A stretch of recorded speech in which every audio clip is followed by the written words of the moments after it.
Salut chers abonnés de la chaîne, cliquez pour gagner, j'espère que vous allez très bien. Alors je remercie les 19 400, bientôt on va passer le cap de 19 500 abonnés. Si tu n'es pas encore abonné, abonne-toi rapidement, active la cloche de notification pour ne rater aucune de nos vidéos. Alors, dans cette courte vidéo, nous allons parler de trois jeux, de trois projets de Gamify, où vous jouez, vous gagnez les crypto-monnaies, qui sont en train d'avancer selon les statistiques de certains sites de cotation, lentement et sûrement. Et ces jeux-là sont dans la blockchain de Polygon. Nous tous, nous connaissons le projet Polygon, qu'on appelle souvent la monnaie en question, la monnaie Matic. D'accord? Alors donc, si vous ne connaissez pas ce projet Polygon, c'est un projet comme, si je peux le dire ainsi, comme c'est un smart coin. Un projet qui te permet de créer tes applicatifs ou voilà tes projets dans sa blockchain. Or, sa blockchain est basée plus sur la blockchain d'Ethereum. Donc, ceux qui souvent utilisent Trust Wallet, MetaMask, etc., les portefeuilles décentralisés, quand vous allez prendre une adresse de Polygon, dans Matic bien sûr, vous allez voir que cette adresse-là est similaire à votre adresse Ethereum. Alors donc, on va parler de trois projets qui sont dans cette blockchain, qui sont en train de grandir, pas aux yeux de toute la communauté. Alors, allons-y. Alors, c'est un analyste qui dit trois grands jeux play to earn gagnants, qui sont en train de gagner de l'influence dans la blockchain de Polygon. Alors, ils sont en train de dire ici que le projet Polygon met à son position nos systèmes. Bon, je ne vais pas rentrer dans les thèmes techniques du projet Polygon. Bien sûr, elle a toute sa base sur la blockchain d'Ethereum, mais la différence c'est que les frais sont moins chers. Les frais sont moins chers. C'est un coin. J'ai dit même Polygon, c'est un coin qui est basé dans la blockchain d'Ethereum. Je peux dire en gros, en résumé. Alors, on dit, pendant ces 30 jours, le nombre d'utilisateurs de ces jeux-là ont augmenté. Donc, les gens commencent par s'intéresser plus à ces jeux-là, à ces projets-là. Il y a ce projet-là, nous allons le voir ici, le SFL. Le SFL. Voilà.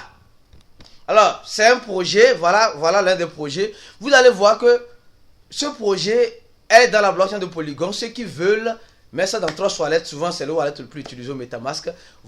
MetaMask, vous devez additionner les paramètres pour pouvoir avoir le réseau Polygon. Mais sur Trust Wallet, vous allez ajouter, quand vous ajoutez un smart contract, au lieu de choisir Smart Chain ou Ethereum, vous choisissez Polygon et vous copiez le contrat là directement, ça va venir et vous allez voir. Et ce qui est intéressant, c'est que ces projets-là ne sont pas sur des grands échangeurs. Déjà ce projet SFL est uniquement sur un seul échangeur. Mais elle commence par avoir beaucoup d'utilisateurs pour son jeu. Alors gardez un œil sur ce projet. Je dis bien, gardez un œil sur ce projet. Le deuxième projet, c'est le projet Tower. Voilà, le projet Tower ici. Elle aussi, pareil. Regardez, elle aussi, pareil. Vous allez voir, vous prenez son contrat Polygon. Elle a un contrat aussi Smart Chain. Et vous pouvez l'ajouter là aussi, un contrat ERC20. Mais utilisez Polygon, pourquoi? Parce que les frais sont moins chers, bien sûr. Alors donc, vous allez voir aussi pareil, elle n'est pas sur des grands échangeurs, de très grands échangeurs. Mais elle commence par avoir une adoption au niveau de son jeu. Alors, si vous achetez ça sur Uniswap, sachez que vous achetez le ERC20. Alors, prudence. Alors donc, le troisième projet, voilà, le projet VIS. Le projet VIS.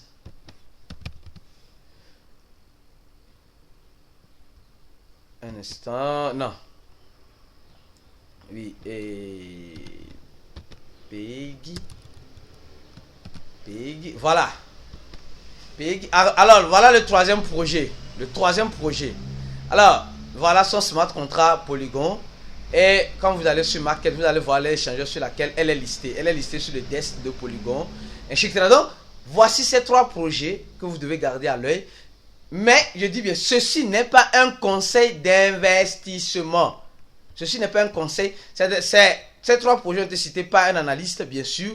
Et je crois bien, avant-hier, qui analysait, qui voyait que ces projets sont en train d'avoir une adoption au niveau de l'utilisation dans le réseau Polygon. Alors, ils ont fait un article, j'ai voulu partager avec vous. Et aussi, je me pose aussi une question. Le réseau Polygon, il y aura l'Ethereum 2.0 dont Vitalik a dit bientôt qu'il y aura ce réseau qui sera mis en place d'ici la fin de l'année. Apparemment, ça semble être en août ou en octobre, peut-être, on verra bien. Et maintenant, qu'en serait-il du réseau Polygon si vraiment elle a beaucoup aidé le réseau Ethereum en minimisant ses frais dans sa blockchain? Alors donc maintenant, je me pose assez de questions. Mais gardez ce projet-là à l'œil. Pour ceux qui veulent, ou ceux qui aiment prendre le risque, prenez le risque, hein, mais analysez bien ces projets-là. C'est clair? Donnez j'aime à la vidéo, laissez en commentaire de la vidéo ce que vous pensez de ces 3 projets. Si vous êtes déjà dans ces 3 projets, ou peut-être partagez cette vidéo dans le groupe de ces projets-là pour que les investisseurs de ce projet puissent être informés de, voilà, de l'adoption qui arrive dans ces 3 projets que je viens de citer. On se dit à la prochaine vidéo et ciao!